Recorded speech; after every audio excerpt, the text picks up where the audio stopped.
Hi, I'm Ray. Well, we're in the middle of March and it's tomato time, and we're going to use the double cup method. So let me show you what we're going to do.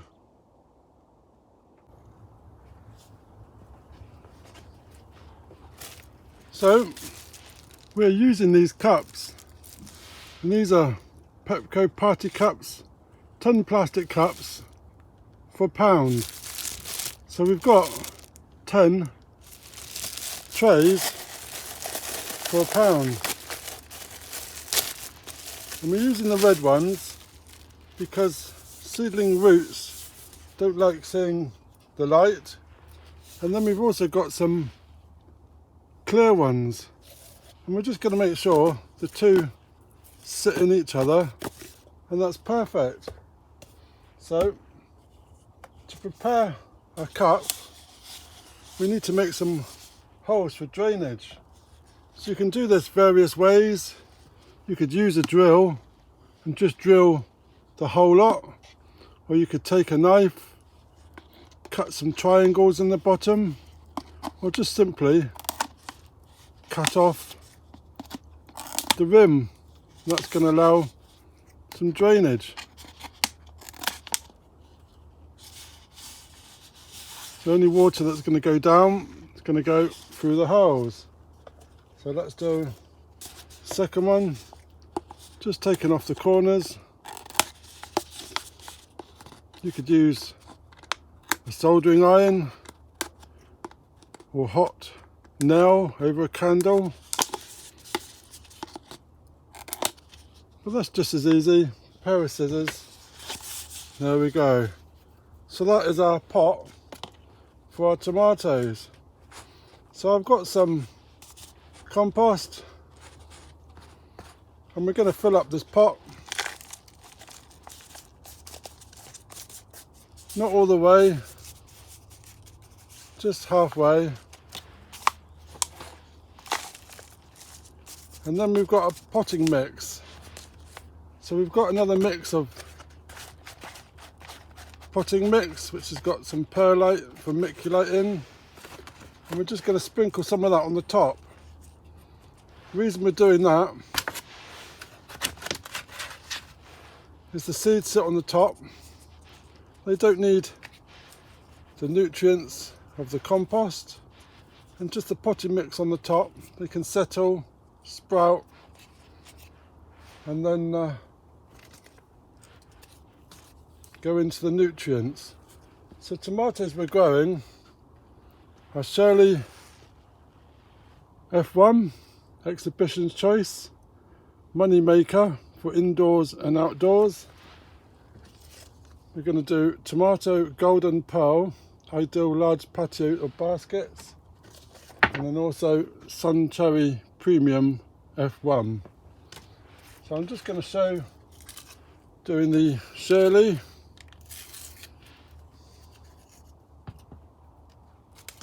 We're going to get our seeds. Not many seeds in that.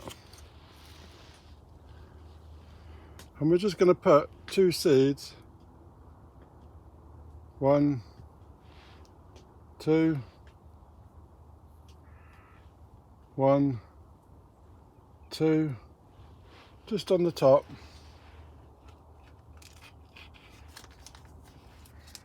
And then we're going to give it another little cover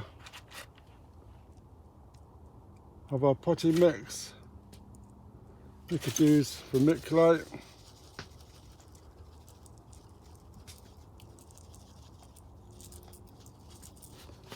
And then we're going to give it just a drop of water, just to settle the seeds, settle the compost, and make sure they're constantly moist. And then we can see the water's dripping out the bottom. So we get our second cup, and this is going to be the drip tray. So this is going to catch any water coming at the bottom.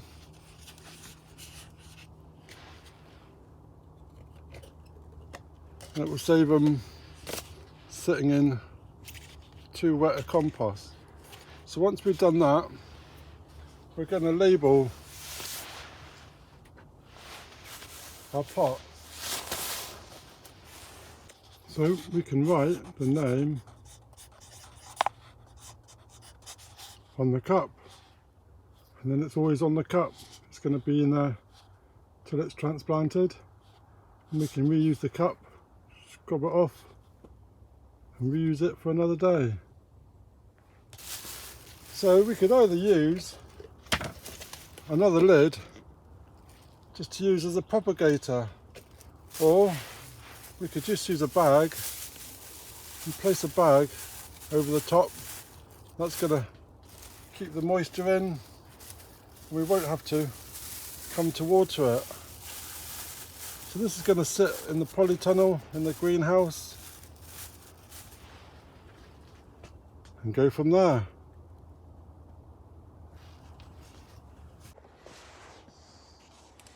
So once your tomato has grown, it stayed in the pot for longer than having to transport it to another pot, then this can be ready now just to plant straight into your allotment, into your garden, into your bucket or container. So there we go. So with the name written on the red cup, we can see it through the clear one. We can see what we're doing. So let me know in the comments, have you used the 2-cup method and have you had any success? Let me know and that'd be great. So tomatoes ready for planting out. Please like and subscribe, ring the bell, get new notifications when I post some more. So let's get planting the tomatoes. Cheers.